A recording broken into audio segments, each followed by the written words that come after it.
Hello, hello, hello, you and you and you. This is Helen Thomas and the CDFM Study Group. Welcome. All right, so the purpose of today's session is for me to go over the 2024 changes in the test blueprint, the test breakdown. The difference in previous exam or the previous blueprint is they did not tell you how many questions out of the 80 came from the different sections. You just knew the percentages of questions. So the good thing now is management concept actually tells you how many questions come from the different competency areas.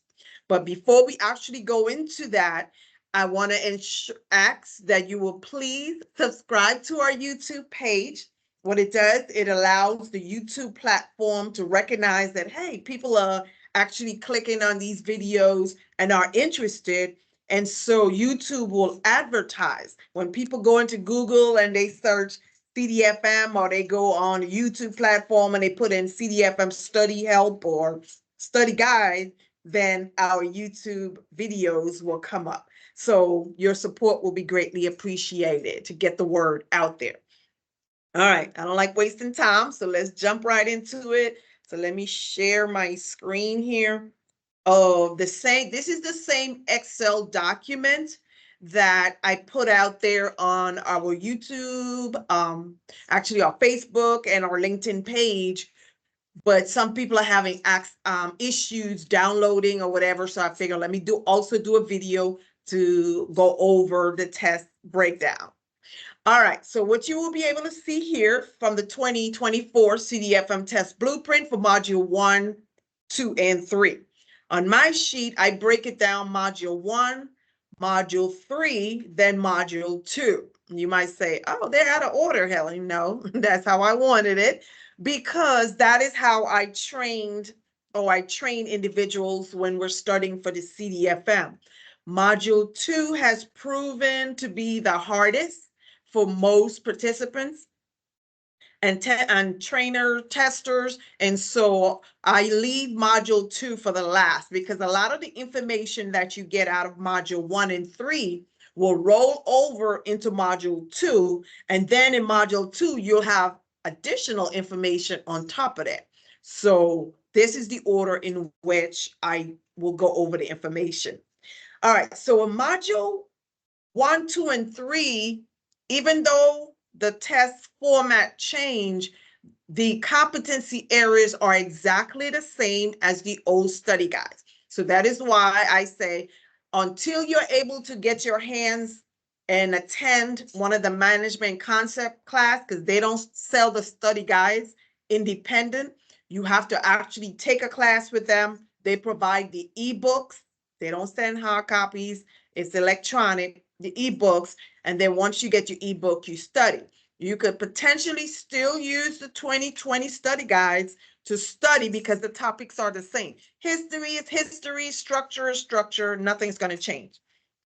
All right, so as you can see in module 1, the government RM environment accounts for 28 questions on the 80 question exam. On the CDFM, whether it doesn't matter which module you're reviewing, on the CDFM, all of the exams are 80 questions, and they're just random questions from the different topics that you see in that module. And so 28 of those questions for 35% of the exam comes from the government RM environment. Manpower management, 16 for 20%. Enterprise risk management, internal controls, 20 questions. So that's another big area, 25%. And the difference now you will see from previous is fiscal law. Only 16 questions are going to come from it for 20%. On the older exams, fiscal law accounted for the majority of the questions on any of the modules that you took. Now you can see they're kind of more evenly distributed. And in some areas, they're a little bit higher, as you will see in module 3. And so what does that tell you?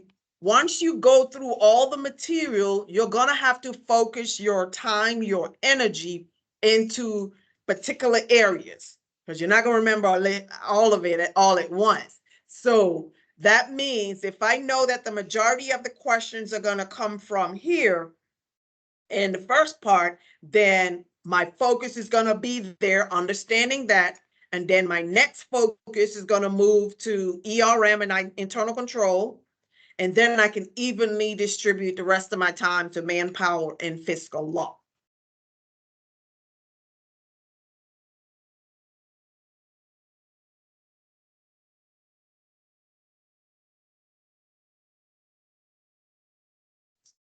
Accounting, auditing, and fiscal law is on the back end. In the older study guide, fiscal law was first. So that's the difference. Also, in module 3, what you'll see, finance accounts for 25 questions. So that tells me, since it's not a huge section, you're probably going to have to learn those finance forms that most people try to look over. 31%. Accounting, 32 questions for 40% of the exam. So you can see the bulk of the questions for module 3 is going to come from finance and accounting. And auditing is 17 questions for 21.25%. Fiscal law, six measly questions, right? 7.5%. So big difference in the amount of fiscal law breakdown from the previous.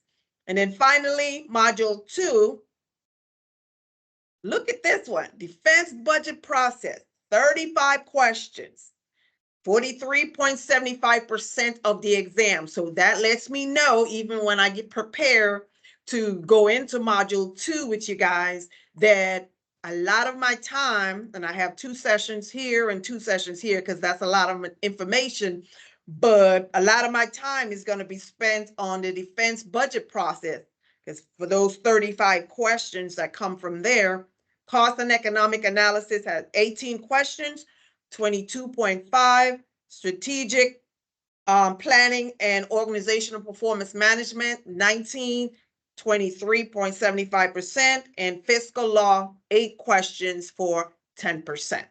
So I just wanted to go over this with you. So it's a great thing now that you're able to know how many questions are on the exam from the different sections. But remember, on the exam, they're not going to tell you which competency area or lesson you're coming from. It's just random, 80 random questions from different areas. And so don't think that when you go see the exam, if you haven't seen it, that not, even though I haven't seen it, I guarantee it, they're not going to say, this is the government arm environment. Here are your 28 questions. This is manpower management. Here are your, it's just going to be random questions, because it wouldn't make sense for them to tell you if it's a certification exam. All right. That is all that I wanted to cover today. Again, I reiterate, please subscribe to our YouTube page. I know you can still see the videos and you can still do what you need to do, but for me, I ask that you will please just click the button and subscribe. And then you can also, at the top of the video, they have a notification button where you can click on it. So every time I update with updated videos or information, you will get an email notification to let you know, hey, Helen Thomas have uploaded on the CDFM study group. So again, this is Helen Thomas on the CDFM study group. I'll see you guys again next time. Thank you for stopping by. So let's stop that. And if you have questions and you want to leave a comment on the video, you're free to do that, because I always go back once a week at least to check the videos to see if there are any comments, if anybody has a question. All right. Thank you again. This is Helen Thomas. Bye-bye.